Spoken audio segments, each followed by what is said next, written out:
Sorško polje, kdo bo tebe ljubil, če bom jaz ob strani stal? Takšno malce prirejeno ponarodelo besedilo so organizatorji uporabili, da so obiskovalce povabili na že 19. sredin domoznanski večer v knjižnici na Sotočju. Tokrat so se predstavili člani društva Sorško polje, skupnosti, katere namen je povezovanje z vaščani, ki jih druži skupno delo v vrtovih, povzemanje dobrih praks, izobraževanje in izmenjava izkušenj.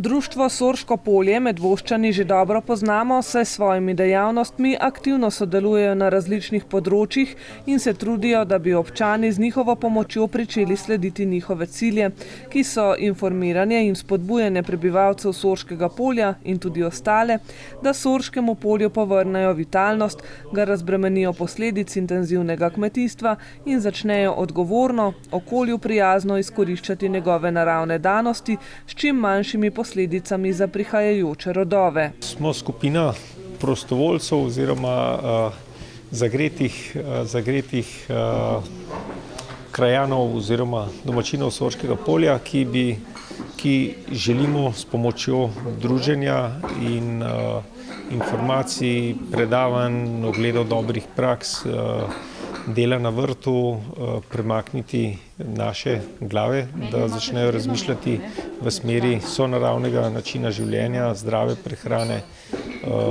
in druženja, ki nam je ušlo iz rok zaradi televizij, telefonov in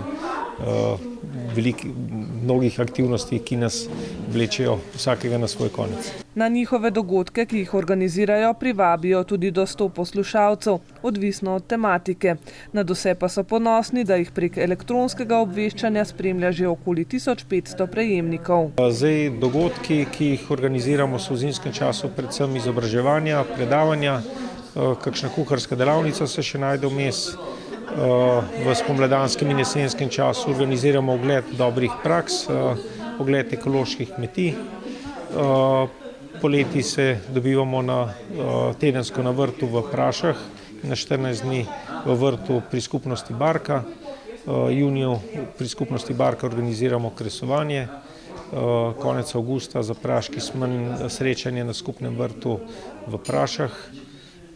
Pa še kar nekaj aktivnosti, verjetno sem še kakšno zadevo pozabil. Na tokratnem predavanju v Medvoški knjižnici so pripravili sklop predstavitev njihovih dejavnosti. Med njimi so poudarek dali sami predstavitvi društva. Marjeta Žebovec pa je predstavila tudi zgodovino krajev Sorškega polja. Spregovorili so tudi o pomenu biodinamične pridelave ter predstavili botrinjo, hrano za mlade mamice.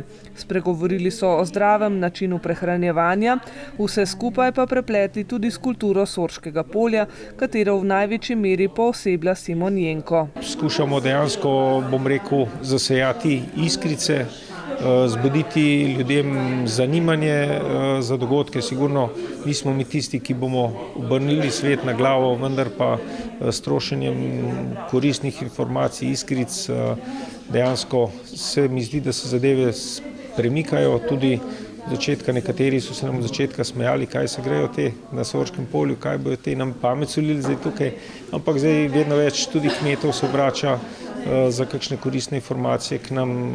Šole iščejo kvalitetno hrano, tako da zadeve mislim, da se kar zelo aktivno začele v zadnjih letih premikati na splošno v okolju, jaz mislim.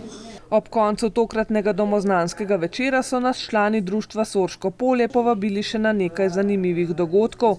Med njimi bo že ta petek popoldne Mavška tržnica v zadružnem domu v Mavčičah, kjer boste lahko nakupili domače pridelke z lokalnih kmetij in prisluhnili predavanju Janka Rožiča o arhitekturi na Sorškem polju.